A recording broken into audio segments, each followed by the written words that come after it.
Bonjour, merci de nous suivre en direct pour notre revue hebdomadaire de l'actualité avec Michael Modrikamen, président du Parti populaire. Alors aujourd'hui, nous allons parler de Franken, nous allons parler de Liège. Surtout, n'hésitez pas à poser vos questions en commentaire de cette vidéo, à partager, à liker et à vous abonner à notre chaîne YouTube. Michael Modrikamen, bonjour. Bonjour Nicolas, je suis heureux de vous retrouver, d'autant que notre émission a de plus en plus de succès, que ce soit en direct ou en différé, puisqu'on atteint les mêmes scores d'audience globalement que la RTBF, voire RTL pour ses émissions politiques. Je pense que les gens viennent ici parce que, et ils ont raison, parce qu'il n'y a pas de politiquement correct, il n'y a pas de langue de bois chez nous, des faits, rien que des faits, et puis surtout une volonté de coller à ce que la population attend en termes de mesures et en termes d'analyse. Mais justement, pour parler de ce qu'attend la population, donc Theo Franken a encore suscité une polémique Oui. Et un message qui plaît, je vois, à nos membres et même à la plupart des Wallons. Donc, il a déclaré après une réunion à Luxembourg que la réforme de Dublin, du règlement de Dublin, était morte et qu'il fallait refouler les illégaux hors d'Europe. Je crois que ça répond tout simplement à une demande large des populations en Europe et en Belgique et en Wallonie aussi. Tous les sondages le démontrent. Il faut savoir que depuis un arrêt de la Cour européenne des droits de l'homme, c'est le fameux gouvernement des juges, on ne pourrait plus repousser les navires de migrants qui arrivent, il faudrait leur accorder immédiatement des droits. Eh bien, nous pensons, comme en Australie, qu'il faut effectivement repousser ces migrants, prévoir des safe zones éventuellement dans certains pays où on pourra trier les véritables réfugiés, s'il y en a, mais en tout cas, mettre un terme à cette véritable invasion migratoire où des dizaines de milliers de personnes arrivent. Alors cet arrêt quand même se base sur l'article 3 de la Convention européenne des droits de l'homme qui stipule que la Convention s'oppose au traitement inhumain, dégradant et à la torture. Et donc on sait que ce sont des juges gauchistes et activistes qui de plus en plus ont interprété de manière de plus en plus large ces dispositions. Ce n'était pas du tout dans les textes originels. Et où maintenant, par répercussion, parce que dans d'autres États, il pourrait y avoir un risque hypothétique, eh bien on ne peut plus, on doit laisser entrer les gens, on ne peut plus expulser les terroristes, on ne peut plus expulser. Donc c'est un gouvernement des juges qui voudrait paralyser la vie de 500 millions de citoyens. Bien évidemment, ça ne va pas. Bien évidemment, Franken a raison. Et je voudrais dire que ça fait partie de nos 70 propositions. Nous sommes le seul parti francophone, il faut le dire et le redire, qui est sur la même position. Alors, le MR, ils sont très embarrassés comme d'habitude. Ils soutiennent sans soutenir.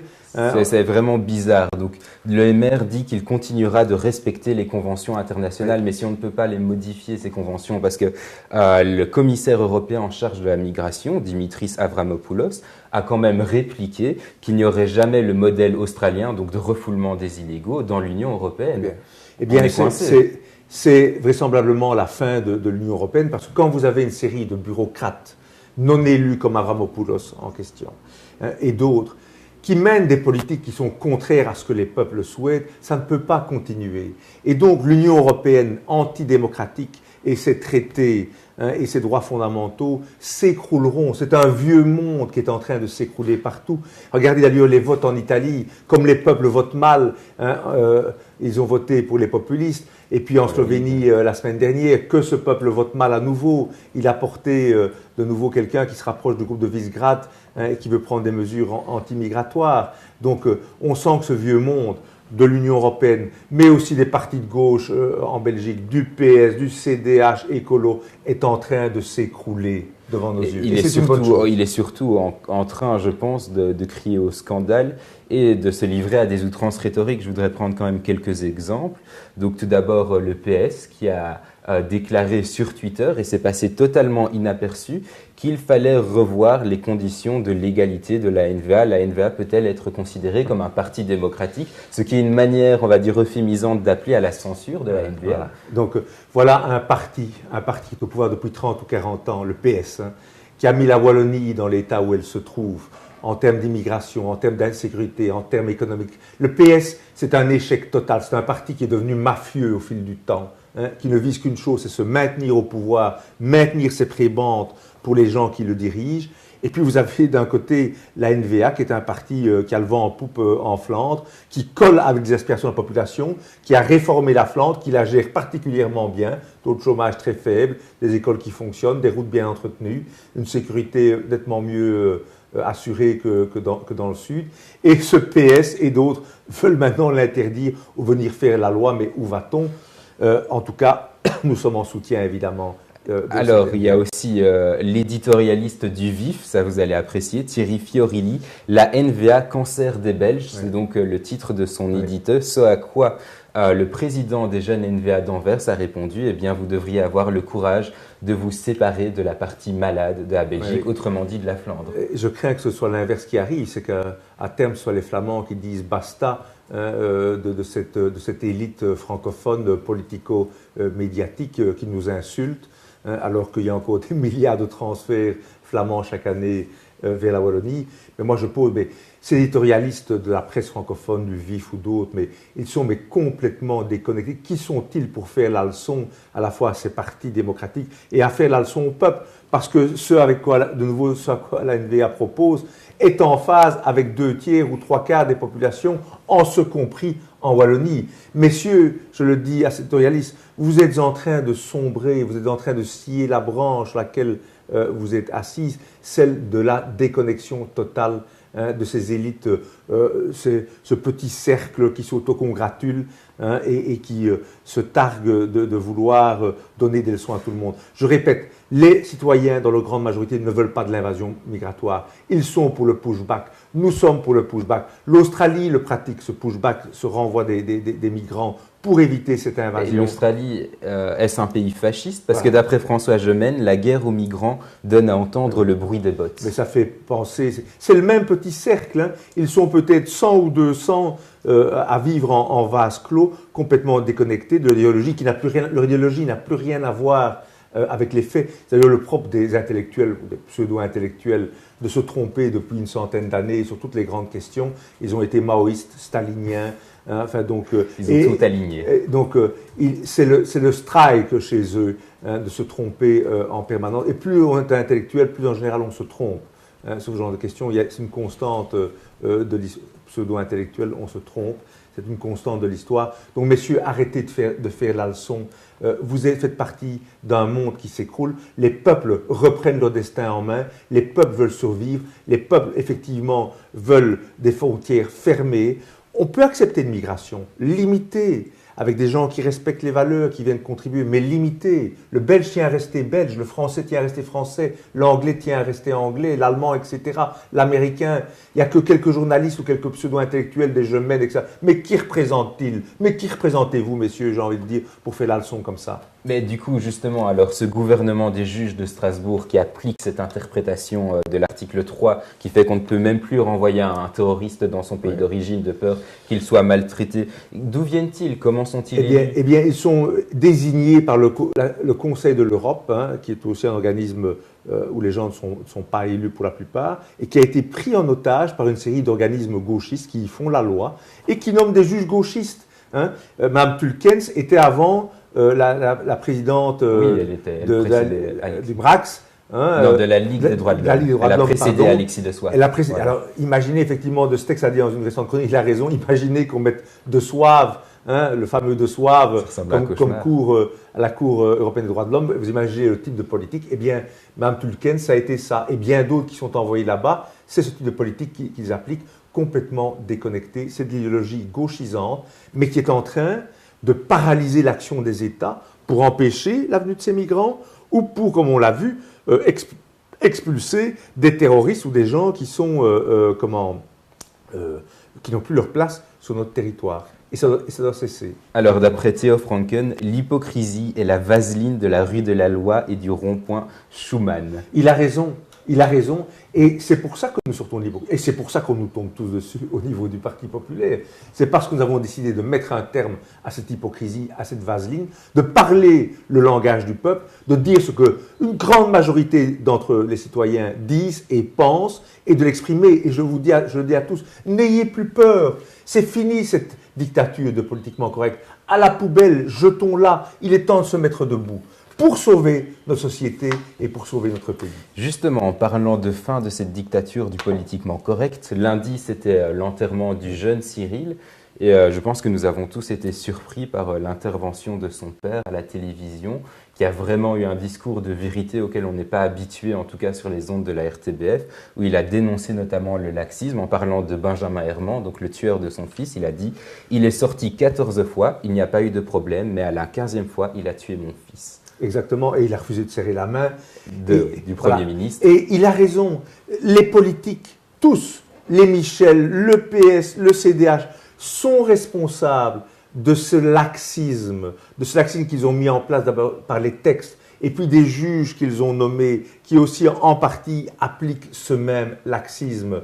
Donc il y a une responsabilité écrasante, je dis dans une interview, à la fois des politiques, à la fois du système judiciaire, en raison justement de l'idéologie qui l'imprègne aujourd'hui, et ça doit changer. C'est pour ça que nous demandons à l'élection des juges également, pour les rendre responsables de leur politique, de leur jugement devant les citoyens. Ça ne peut plus continuer, effectivement, de s'en prendre aux citoyens ordinaires pour des bêtises, des trafics routiers, etc., des infractions mineures, où là on est poursuivi, on doit payer, et voir ces crapules qu'on remet dans la nature et qui tuent des innocents. Justement, en parlant de crapules, donc c'était hier, mercredi, Fouad Benane, qui est soupçonné d'avoir radicalisé Benjamin Herman en prison, a été interpellé à Verviers. Il était en libération conditionnelle et on le soupçonne de planifier. De nouveau un temps. Mais que fait-il en liberté, hein? Et que font ces gens dans notre pays? Nous le disons, nous le redisons, la seule manière de réduire la menace, on ne la mettra pas à zéro, mais de la réduire, expulsons systématiquement et massivement ces gens dangereux. Ils n'ont plus rien à faire dans notre pays. C'est comme ça qu'on va réduire la menace.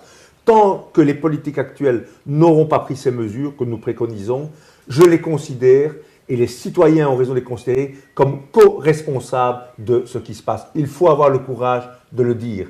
Les policiers le dénoncent à Lyon, on reçoit tellement de messages en ce sens. Et je dis à la police, vous avez raison, vous êtes en première ligne, vous voyez ce qui se passe. Et je dis, les hommes politiques et certains juges sont co-responsables de cette situation alarmante. Et malheureusement, le sang va continuer à couler parce qu'il y a des dizaines, des centaines dans la nature et on va encore en libérer, comme on le sait, quelques-uns dans les semaines et les semaines à venir, oui.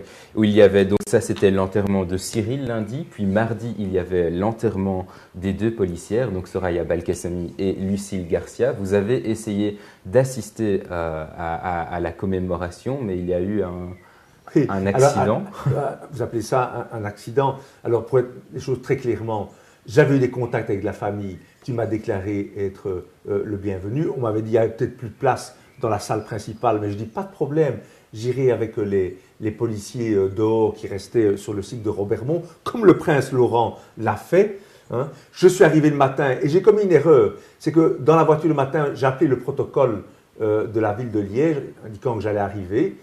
J'ai passé les premiers contrôles de police, accueillis avec beaucoup de sympathie par les policiers qui m'ont fait passer les contrôles. Et au moment d'entrer, on ne m'a pas demandé si vous avez une carte, etc. Non.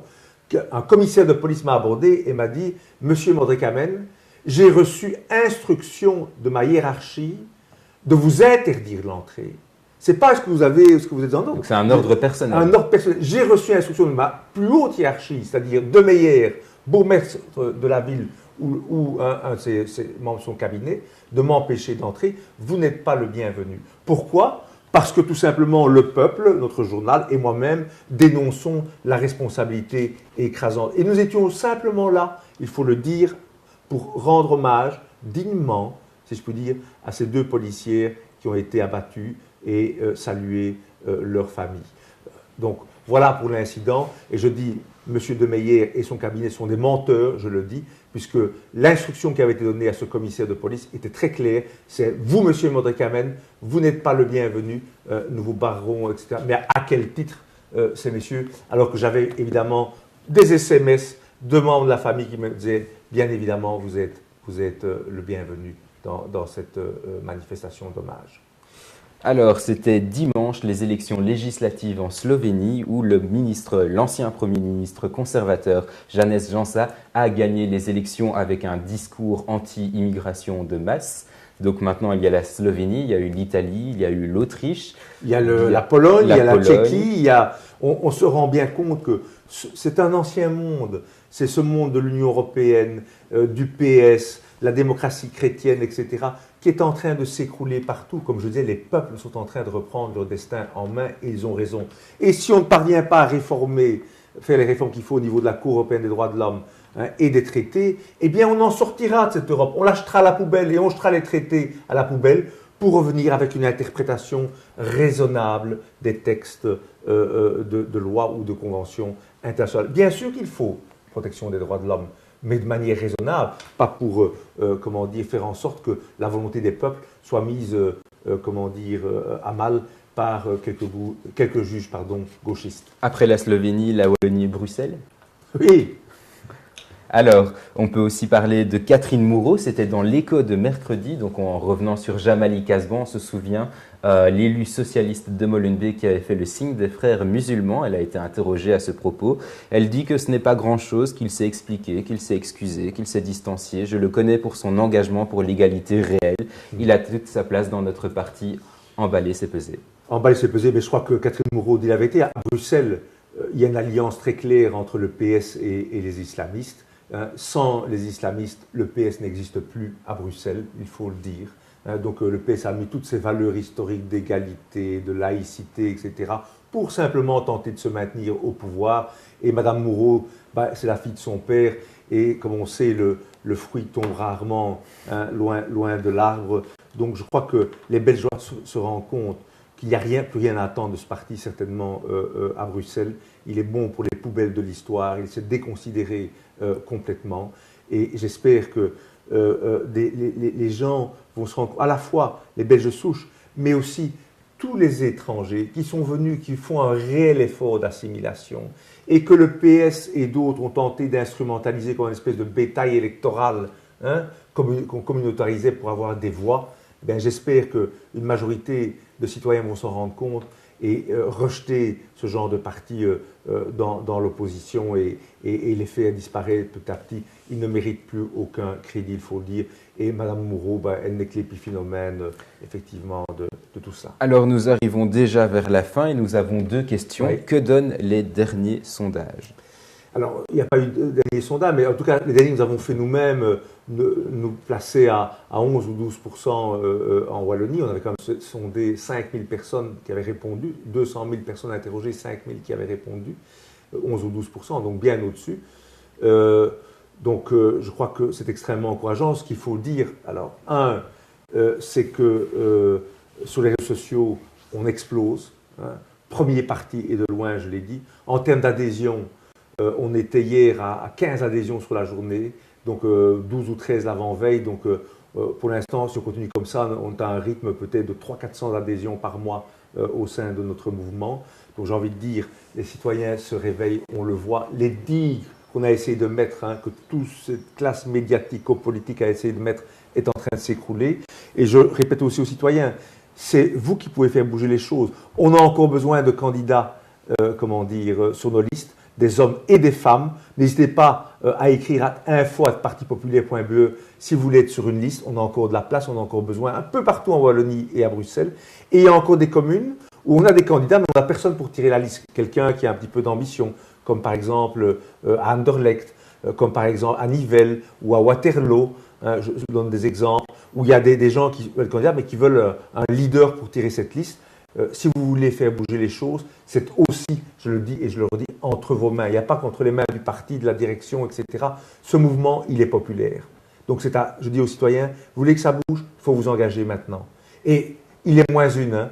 S'il n'y a pas cette révolution, ce changement majeur du Parti populaire dans l'année qui vient, etc., pour prendre les mesures que Franken préconise et qu'il est le seul à vouloir, parce que le MR ne les mettra jamais en œuvre, ils viennent de le dire, c'est avec un Parti populaire fort qu'on pourra le faire dans les années qui viennent pour changer de cap, justement.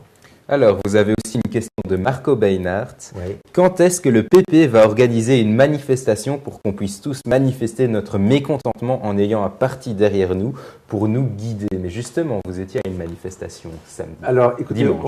qu'on n'avait pas organisé, mais on sait que c'est le grand problème de la Belgique, c'est de se déplacer, justement. Voilà. La gauche, les activistes gauchistes, eux, parviennent à déplacer. Mais nous représentons effectivement monsieur et madame tout le monde, hein, qui en a le grand... La majorité silencieuse et qui, effectivement, n'a pas l'habitude d'aller manifester, d'être dans la rue, qui est en accord avec ce que nous disons, qui est en désaccord avec ce qui se passe, qui va voter certainement pour nous, mais qui, de là à venir manifester... Et donc, on est assez réticent à faire une manifestation parce qu'on sait que seule une petite minorité de monsieur et madame tout le monde va se mobiliser. Maintenant, s'il y a une demande forte à un moment donné sur un événement précis, on le fera. Mais on sait que sur un thème général, du ras-le-bol par exemple, c'est compliqué de mobiliser, de faire venir les gens à Bruxelles ou dans une autre commune. Et c'est pour ça que, pour l'instant, nous sommes en train de mettre en place ce mouvement. Parce que, voilà, si on veut prendre le pouvoir, nous voulons le faire de manière démocratique. Je dis, nous sommes respectueux de la démocratie, des urnes. Et la seule manière, on peut être en désaccord et râler derrière son ordinateur, sur Facebook et autres. Je leur dis, arrêtez de râler. La seule manière, c'est de vous engager dans un mouvement et d'avoir des élus. Et d'avoir suffisamment d'élus que pour influer sur la vie politique. Mais justement, alors, pour finir là-dessus, cette majorité silencieuse, comment peut-elle casser son silence, sortir de son silence?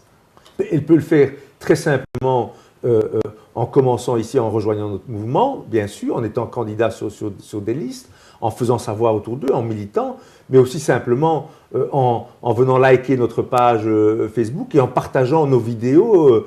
On a, vous savez, la petite vidéo que j'ai faite après l'incident de Liège, de manière virale, sans €1 de promotion, elle a fait en une journée 100 000 vues. C'est du jamais vu. C'est du jamais vu. Donc on voit qu'il y a une attente et une réponse.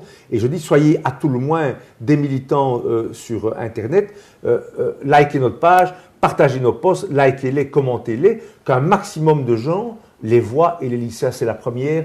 Et affirmez, n'hésitez pas à dire que vous êtes pour le Parti populaire, criez-le, écrivez-le, pour qu'un maximum de gens se rendent compte qu'il y a un mouvement qui est en train, et je le sens en ce moment, je sens la marée qui est en train de monter. Croyez-moi, je crois que certains vont avoir de grosses surprises en 2019. En tout cas, nous recevons tous les jours des messages sur votre page, sur celle du parti. On reçoit aujourd'hui certainement 30 à 40 messages d'encouragement tous les jours, autant de messages qui interrogent sur le parti, et le parti reçoit en moyenne 80-100 messages tous les jours. Donc ça montre qu'il y a un véritable attrait et engouement pour le Parti populaire. Alors, vous verrez l'establishment, certaines classes médiatiques s'en prendre à nous, des groupuscules, certains téléguidés d'ailleurs par tenter de cracher leur venin. Il faut que les citoyens sachent qu'il y a un seul mouvement organisé, avec une idéologie, un programme, un peu de moyens, des gens déterminés. C'est nous, personne d'autre. Après ça, vous tirez la prise. Eh bien, sur ces bonnes paroles, je vous dis au revoir, je vous remercie de nous avoir suivis et à jeudi prochain. À jeudi prochain, en effet.